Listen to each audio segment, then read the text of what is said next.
Komið þið sæl. Í dag ætlum við aðeins að líta á margföldun brota. Mörgum finnst margföldun brota vera einfaldari heldur en samlagning og frádráttur og sennilega er það vegna þess að það þarf ekki að hafa sama nefnara eins og þá. Til þess að margfalda saman tvö brot, þá einfaldlega margföldum við saman teljarana fyrir ofan strik. 2 sinnum 1 eru 2 og margföldum nefnarana fyrir neðan strik.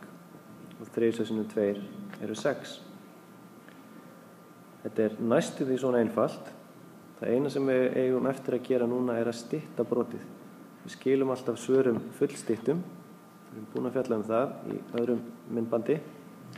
Þannig að hér myndi ég stytta með 2 og fæ þá að loka svarið er 1/3.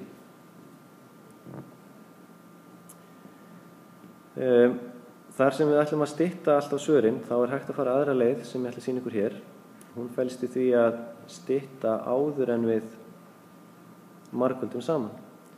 Og þegar ég er að stytta, þá má stroka yfir allt sem er eins fyrir ofanstrik og neðanstrik. Þannig hérna erum við með 2 fyrir ofan og neðanstrik sem eru eiginlega 2 aðrir og það er 1 heill, þannig ég skipti því út og setja 1 í staðinn. Og síðan margfalda ég núna það sem er eftir. Fyrir ofanstrik er þá 1 sinnum 1 sem er 1 og fyrir neðanstrik 3 sinnum 1 sem er 3. Sama svar á áðan nema ég fæ það full stytt strax.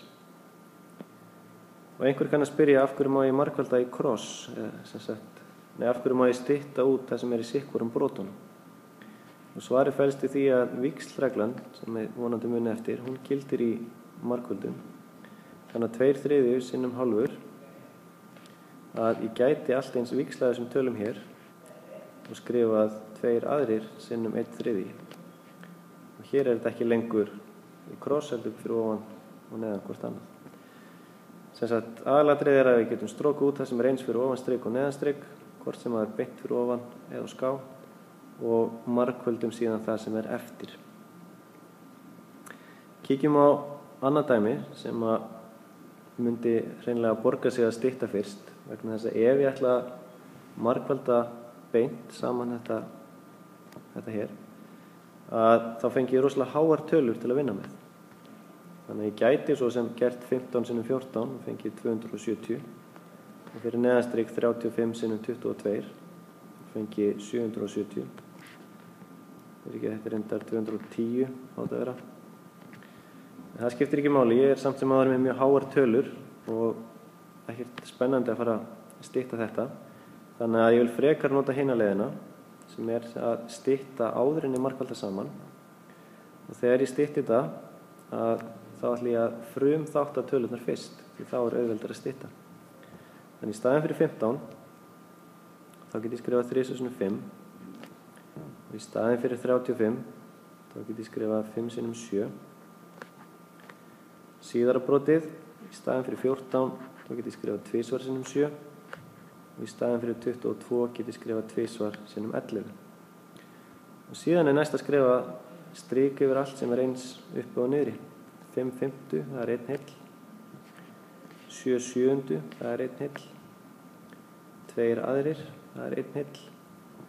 Meira get ég ekki strókað út, en það sem situr eftir er fyrir ofan strik 3 sinnum 1, sinnum 1, sinnum 1 sem er einfallega 3 og fyrir neðanstrik þá er ég með 1 sinnum 1, sinnum 1, sinnum 11 sem eru 11 og hér er ég komin með full stytt svar við dæminu. Þá skulum við aðeins kíkja hvernig við finnum hluta af heild. Ég ætla að finna 2/3 af 120. Nú, ég get ímyndað mér að ég sé með renning og hann tákni 120, allur renningurinn. Ef ég skipti honum í 3 hluta, hvað myndi ég gera til þess að finna hvað 1 hluti er stór? Þetta svæði hér. Ég væntanlega að skipta þessum 120 í 3 og gera það 120 deilt með 3. Þá fæ ég út að þessi litlu kassar hérna eru allir 40 hver um sig. Þannig að 1/3 hluti er 40 og 2/3 hlutar sem verið að spyrja eru þá 2 svona kassar, eða 80. Þannig að þetta ein leið til að fara. Almennt ef við ætlum að losna við að teikna upp svona renninga, þá getum við stuðst við þessa reglu hér sem segir að til að finna brot af einhverju hægt að margfalda teljarann með tölunni sem þá hérna og síðan deila með nefnaranum. Þannig að við reiknum þetta dæmi aftur.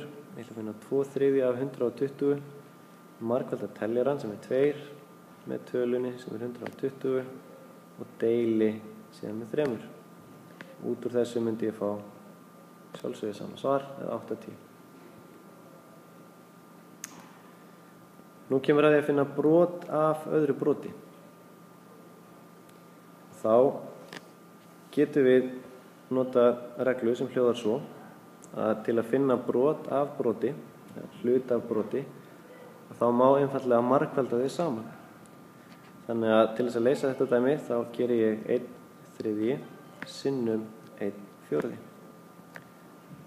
Og fyrir ofan strik margfalda ég saman 1 sinnum 1 er 1 og fyrir neðan strik 3 sinnum 4 er 12.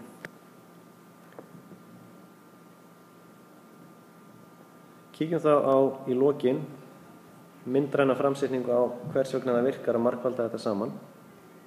Ef ég ætla að finna 1/4 af 1/4. Við skoðum hennar kassa hér og ég byrja á að skipta honum í 4 hluta. Þá er 1/4 hluti þetta horn hérna til dæmis. Og ef ég ætla síðan að finna 1/4 af því, þá skipti ég því í 4 hluta og er þá komin með þennan litla kassa hérna í horninu. Þetta er 1/4 af 1/4. Og hvað er þessi hérna hluti stór af allri myndinni? Þetta er 1 lítill kassi af, hvað eru margir? 1, 2, 3, 4, 5, 6, 7, 8, 9, 10, 11, 12, 13, 14, 15, 16. Og það er einmitt sama svar og við myndum fá ef við hreinlega margföldum saman þessi 2 brot. 1/4 sinnum 1/4, teljararnir margfaldaðir gefa okkur 1 og 4 sinnum 4, 16. Þannig að reglan gildir að finna hluta af einhverju, öðrum hluta, og margfalda saman brotin 2. En segjum stopp hér í bili. Takk.